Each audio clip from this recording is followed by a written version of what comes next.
होली के पावन अवसर पर मैं सभी प्रदेशवासियों को बहुत बहुत शुभकामनाएं देता हूं, बहुत बहुत बधाई देता हूं।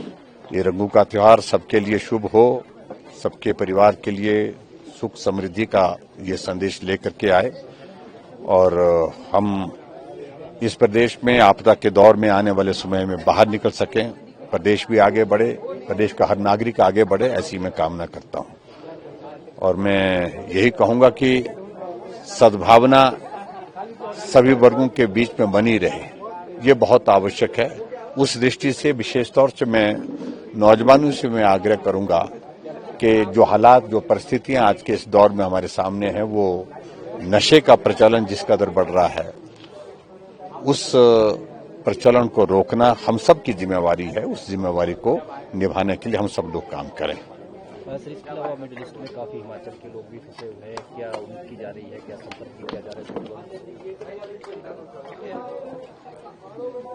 स्वाभाविक रूप से चिंता का विषय तो है और मिडिल ईस्ट में लगभग 1 करोड़ के लगभग देशवासी हमारे रहते हैं, नौकरी करते हैं, कारोबार करते हैं और उनकी सुरक्षित रहने की मैं कामना करता हूं।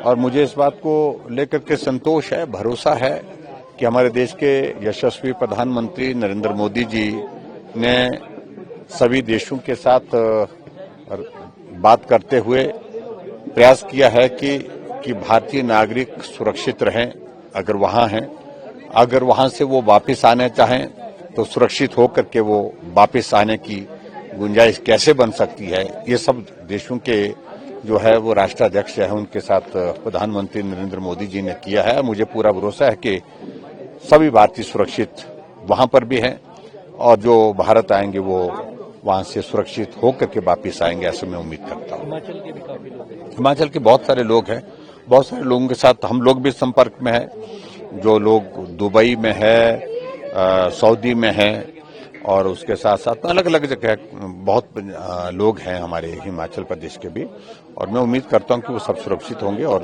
सुरक्षित होकर के वापस आएंगे। सर, राज्यसभा के लिए कल नॉमिनेशन का लास्ट दिन है, कांग्रेस अभी तक कई डेट नहीं दे पाई है, बीजेपी की क्या? मुझे लगता है कि ज्यादा तो इस बात को लेकर के कांग्रेस की मेजोरिटी होने के बावजूद भी वो इतना चिंतित क्यों है, अपना कैंडिडेट क्यों छुपा करके रखी हुई है, निकाल नहीं पा रही है, क्योंकि फैसला करने की स्थिति नहीं बन पा रही है वहां पर।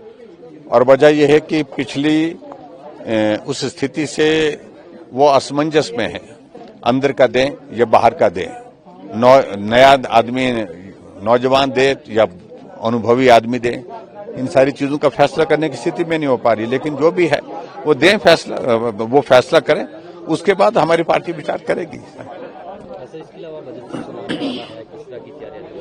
बजट सेशन का कल नोटिफिकेशन हुआ, मैं देख रहा हूं कि अब के इस सत्र में 3 सीटिंग ऑलरेडी हो चुकी है, बाकी जो है वो 18 तारीख के बाद बजट सत्र शुरू होगा और 21 तारीख को बजट पेश होगा। और ये देखने वाली बात है कि अब की बार इस कठिन परिस्थितियों के दौर में किस प्रकार का बजट आता है और सरकार इस बात को सुनिश्चित करे कि खर्चे कम हो, अपने खर्चे कम करें और प्रदेश वासियों के ऊपर बोझ ना डालें, ऐसा मैं उम्मीद करता हूं। और जो हिमाचल प्रदेश में विकास को पूर्ण विराम लग गया है, उसमें गति आए, उस पर फोकस करें और जो बजट आएगा उस पर टिप्पणी तो तभी करेंगे। लेकिन कुल मिलाकर के हिमाचल बहुत बड़े आर्थिक संकट के दौर में से जहां गुजर रहा है, वहां उम्मीद करता हूं कि उस संकट से बाहर निकालने के लिए कुछ कदम सरकार उठाएगी। सर, आपने आर्थिक संकट की बात की है, तो ये आर्थिक संकट की ब्लेम गेम ना बन के रह जाए, क्या करने की जरूरत है? ये ब्लेम गेम के लिए ऐसा देखो, सीधी सी बात है, रिस्पॉन्सिबिलिटी प्रेजेंट गवर्नमेंट की रहती है। हमारा जिक्र करते रहेंगे, हम जिक्र पीछे बढ़ूंगा करते रहेंगे, पीछे वाले पीछे बढ़ूंगा जिक्र करते रहेंगे, समस्या का समाधान नहीं है। अब तो मुझे लगता है कुल मिलाकर के विचार इस बात पर करना चाहिए कि आगे ठीक कैसे किया जा सकता है, उस पर जो किया जा सकता है उस पर कदम उठाएं, उस पर काम करें, ये आवश्यक है। ब्लेम गेम में उससे कुछ हासिल नहीं होगा। और हिमाचल प्रदेश की सरकार अगर वर्तमान में कहे कि पिछली सरकार, जयराम सरकार, दो ही चीजें कहते हैं, एक मोदी जी का जिक्र करते हैं, एक जयराम का जिक्र करते हैं, इससे बाहर अब लोग जानना चाहते हैं कि आपका 3.5 वर्ष का कार्यकाल पूरा हो गया और 3.5 वर्ष के कार्यकाल में आपने क्या किया? सीपीएस आपने बनाए, चेयरमैन की कतार आपने बनाई, एडवोकेट एडिशनल एडवोकेट जनरल की आपने 100 के करीब पहुंचा दिया नंबर आपने, जो आज तक के इतिहास का सबसे बड़ा नंबर है। आखिरकार कदम आप क्या उठा रहे हैं? दूसरे का मार्गदर्शन करना, दूसरे को दोष देते रहना, ये उचित नहीं है। आप क्या कर रहे हैं? प्रदेश इस बात को अब देखना चाहता है। राज्यसभा इस बात पिछली बात की तो नहीं होने वाला। देखिए, कुछ भी होता है, राजनीति में कुछ कहा नहीं जा सकता है, लेकिन मैं इतना जरूर कहना चाहता हूं, हम कोई बहुत दखल नहीं देना चाह रहे हैं, लेकिन आपस में इनका आपस का दखल ही ठीक नहीं हो पा रहा है। इनकी आपस की जो एक अंडरस्टैंडिंग है वो बिल्कुल तार तार हुई पड़ी है। एक किसी को बोलता है, दूसरा किसी को बोलता है, कोई बोलते हैं प्रदेश से बाहर का आएगा, कोई बोलते हैं प्रदेश के अंदर का आएगा, कुछ बोलते हैं कि बुजुर्ग आदमी भेजना, अनुभवी आदमी भेजना चाहिए, कुछ बोलते हैं नौजवान भेजना, नारे लगाने वाले, वहां पर हुड़दंग करने वाला आदमी चाहिए। इसलिए ये तय नहीं कर पा रहे हैं। तय करें, उसके बाद सारी चीजों को लेकर के आगे की बात करेंगे।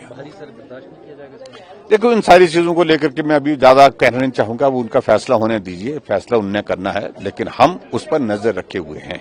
इतना मैं जरूर कहना चाहता हूं कि अभी तक कैंडिडेट डिक्लेयर नहीं कर पाए हैं वो, तो इसका मतलब है कि सब ठीक नहीं है, वहां पर सब ठीक नहीं है, और वहां ठीक करने का जिम्मा हमारा है भी नहीं, उनको ही ठीक करना है। अगर नहीं ठीक उनसे उनका होगा तो हम देखेंगे क्या करना है।